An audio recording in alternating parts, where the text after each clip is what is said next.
Bonjour à toutes et à tous. Regardez Hold Up pour plusieurs raisons. La première, c'est que nous sommes en démocratie. Vous devez exercer votre libre arbitre. Il n'appartient à personne de vous dire quoi regarder, quoi penser. Il n'appartient à personne de classifier les choses à votre place, de vous dire qui est complotiste, qui ne l'est pas, de vous dire qui est fasciste, qui ne l'est pas. C'est à vous de vous faire votre propre opinion. Sinon, vous n'êtes pas digne de la démocratie.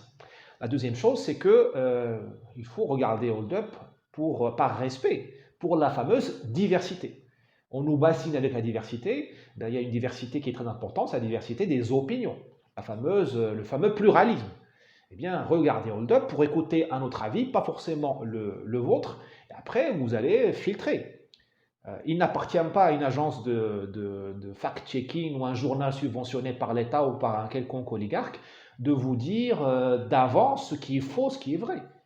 Voilà, sinon à quoi ça sert d'envoyer une génération entière faire des bac plus 4, bac plus 5 si on leur dit d'avance, ça c'est faux, ça c'est vrai.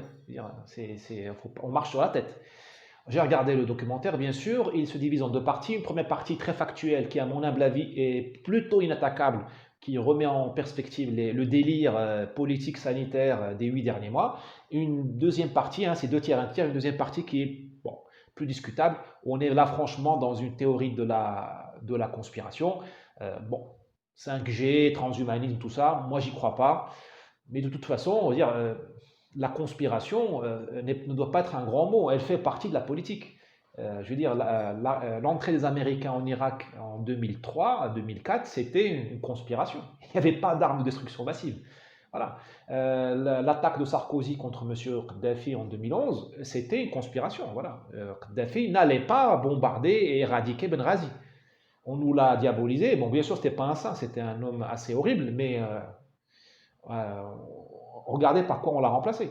On a mis en place un récit qui était empli de fake news, de désinformation, pour nous faire accepter à nous, électeurs de Sarkozy, à nous occidentaux, à nous citoyens français, américains et autres, on nous a fait accepter un changement de régime. Et même l'ONU ne voulait pas de ce changement de régime, parce que la résolution utilisée par les Français était une résolution pour la protection des civils, une interdiction de l'espace aérien, et non un changement de régime. Voilà, donc désactivons ce mot de complot, de conspiration, on veut dire, qui a tué César? C'est pas César n'a pas été tué par une coïncidence, ou une piqûre de scorpion, mais quand même un complot. Donc ne nous laissons pas infantiliser. Voilà, là on nous a fait le coup de l'extrême droite, on nous a dit que vous pensez mal, vous êtes d'extrême droite, et là maintenant, comme ça prend plus, on nous dit que vous pensez mal, vous êtes complotiste. Ben, il faut les envoyer bouler, les gens qui vous traitent comme ça, et exercer votre devoir d'adulte.